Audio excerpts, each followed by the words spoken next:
Hi guys, it's Liliana the Magnificent and welcome back to my main city, Dukes of Honey. I am going to jump into what attrition is within Guild Battlegrounds. So one of my guildmates may or may not have asked for a friend if I could cover what attrition meant, and it's also the friend who absolutely loves my blacksmiths. So this is for you. So let's jump right into Guild Battlegrounds and I will kind of give a little overview. So if you peek right up in this general area, you're also going to see this on your mobile. You're going to see something called level of attrition. And it says attrition increases each time you successfully finish a battle or a negotiation within Guild Battlegrounds. The higher your attrition goes, the more difficult it will become. And also make note, attrition resets every single day at midnight server time, and server time, at least on the US server, is Eastern Standard Time. So right now you can kind of peek. My attrition level is 20, and my attack penalty, that basically means the army that I'm attacking has a attack bonus slash defense bonus of 99%. Or the negotiation multiplier essentially means if I were to do a negotiation right now, I would be required to use 4 of each of the goods that it asks for. So what we're going to kind of cover is what it is, how it stays low, and how it stays high, or I guess how it goes high, based off of the buildings that you would place on sectors within Guild Battlegrounds. I did make a GBG seasonal refresher for my guild. I know, I'm a little bit excessive, but I love GBG. But essentially, what I wrote here is that every time you successfully complete a battle or a negotiation, your attrition builds. It specifically is a percentage value, and like I had already said, it's the attack and defense bonuses of the defending armies, the ones that you're going against, or how difficult it is to do a negotiation. Essentially, everybody has a stopping point with their attrition. Mine specifically right now is at around 45 per auto battling. So once I hit 45 attrition, I can't auto battle anymore. I could manual battle. I don't have the time for that though. So then I most of the time just stop. So the goal of being in a strong guild that really is a guild battleground oriented guild is one that will build different siege camps or watchtowers in order to keep that attrition low so that you can have more farming opportunities. However, your guild also needs to be good at allying itself with other guilds that view the same principle of guild battlegrounds. It's for farming opportunities. Your goal is not necessarily ranking where you rank, but more so how many rewards you can get daily for your players, because the more rewards they can do, the more forge points they get. They can put those towards the city, the faster they grow. Things like that. It's a nice circle. Anyway, for negotiations, I can technically negotiate higher, but you all know my hoarding ability with my goods that I have in my inventory. Others are not so luxurious in that realm where they don't have as many goods as I. So I can negotiate up to about a level 60, 70 before I really should stop, but I really try not to negotiate at all within Guild Battlegrounds, except for a couple of different circumstances. One of them is if I'm in a race. So a race is essentially, let's pop over here. A race is essentially, let's say, this guild right here, this brown, orangey, I don't like this color, but this guild was working on this. Right now, they are actually one of our allies, but let's say they were an enemy, and we were working on this sector over here. Our goal would be to try and finish this sector before they cut us off. So that would be a race. In an instant like that, either you need to have a lot of fighters on that are fighting all at the same time, or you need to go after negotiations, because each negotiation you do, you get 2 advancements versus fighting, you just get 1 advancement on the map. So that would be one instance where I would go above a 45 attrition in order to help my guild in a race. Another instance on where you would want to use negotiations is, for instance, this one right here. This sector right here is not attached to any sort of buildings. So basically, every single time you hit this sector, we don't have any sieges or watchtowers adjacent to it. Every single time you hit it, my attrition goes up by 1. So in that instance, we only have a couple left on here, and it's not a high priority. I've just set it as a, if you want to work on it, you can kind of sector. I would say, Guild, use your negotiations. Why? Because you get 2 versus 1. So you have 17 encounters left. That means I could essentially get the sector done in about 8 negotiations, thus meaning my attrition would only go up to 28. Whereas if I were to spend all my fights on this sector, I'd have to do 17 fights. Thus, my attrition level would go up to essentially 37, almost my max for the day. So not really worth my time. Just to give an idea of that. So instances like that where there's a race, like I said, you don't have any siege camps, especially I always tell my guild at the beginning of every GBG season, as many people as you can have on at once. Normally everybody starts off at their headquarters. You, whatever sector you take around you, because there are no sieges attached to it, just like this one, you want to get it done as fast as possible with at least attrition hit as you possibly can. Meaning if everybody from your guild is negotiating, even if you were to have 10 people on at once, all 10 of those people do about 10 negotiations, their attrition is only at 10, then for everybody, you've almost practically finished that entire sector. I think I'm doing that math right? 10 times 2, and everybody does 10. Well, you're only at about 100-ish. Well, you need to do a little bit more, but you get the idea. My math might be way off. I'm not doing math in my head right now. Okay, so one of the other things you want to really focus on if your guild is really into Guild Battlegrounds is you want to have a high level Traz. It allows you to farm more. And I'll explain farming and attrition here in a hot minute.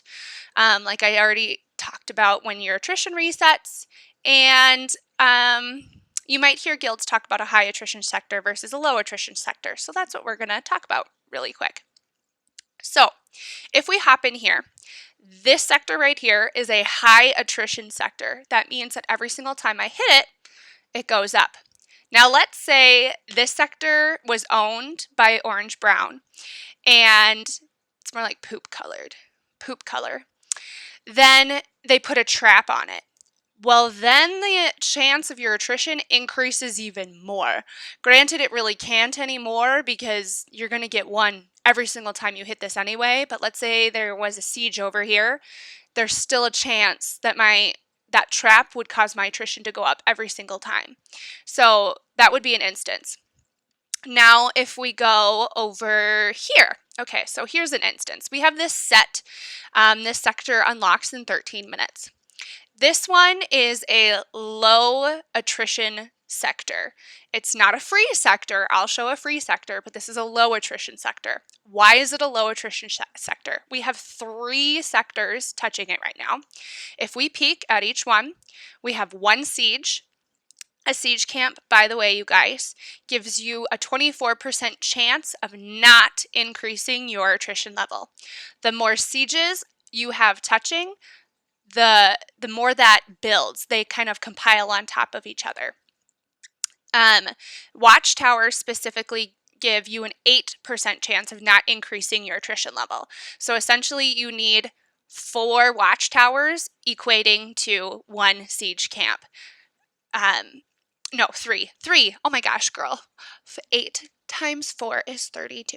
Hello.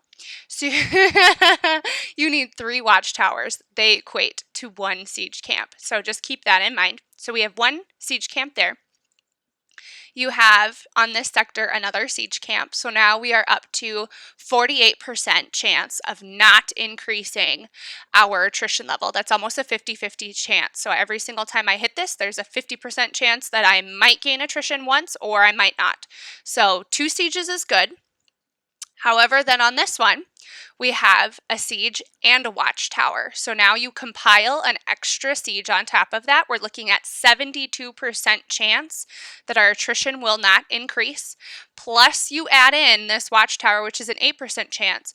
And we're looking at about almost an 80% chance, which, 3/4 of the time, you're not going to increase attrition as you are working on this sector. So that is a low attrition sector. Now let's look at a free sector. Here's a free sector for you. So on this sector, we have 1, 2, 3 sieges. We have 2 that are cooking or baking, I like to say. So right now you have those 3. That is a 72% chance that your attrition will not increase. Then if we look back on this sector, you have another siege and a watchtower.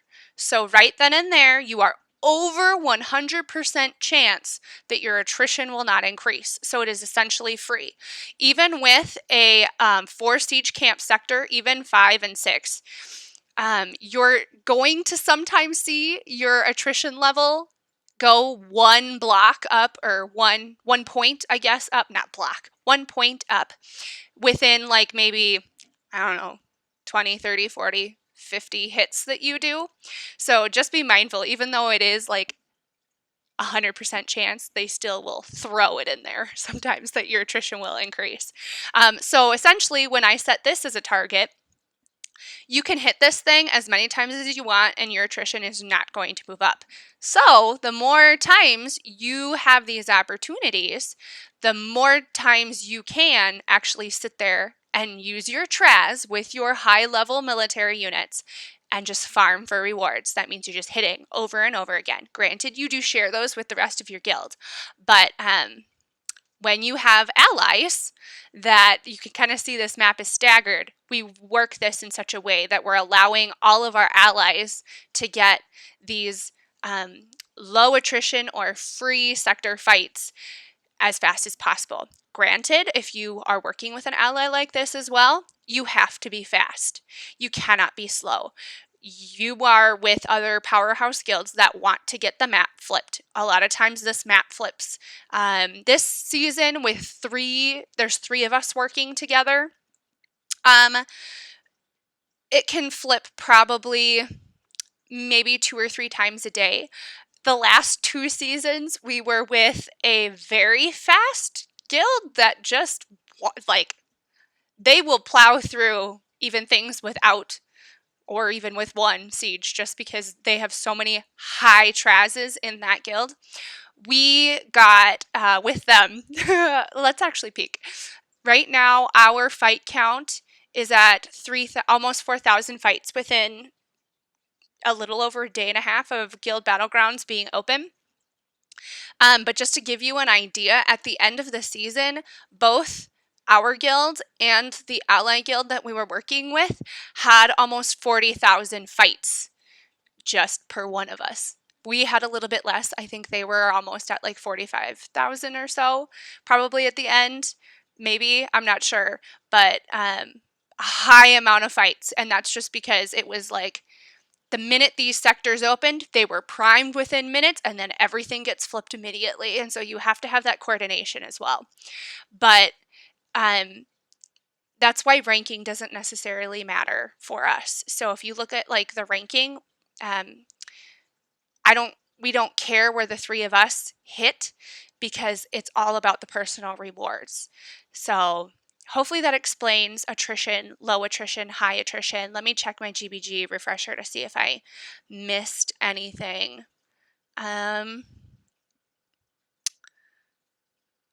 Oh, I should mention too, the cost to build siege camps and watchtowers does change every season.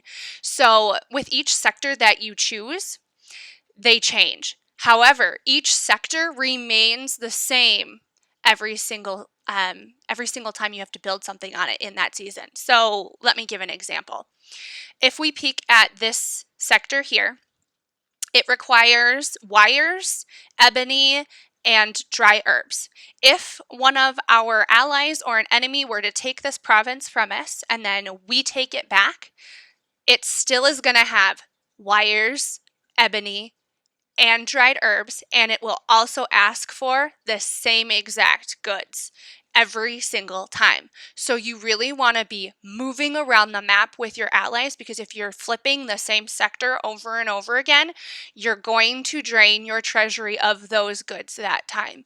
So be mindful of that. Also, you want to be in a guild that is focusing on the treasury, and you as a guildmate want to do that for your guild as well. If you are asking your guild to build these sieges so that you can farm for rewards, you need to be stepping up and also adding to that guild treasury. So that means getting your arc up to 80 or above, building an observatory, and in the past, the atomium, that's this hot guy over here. Let me show you. Oh, okay. Thank you for letting me know. This guy over here, he gives not only goods, but also happiness.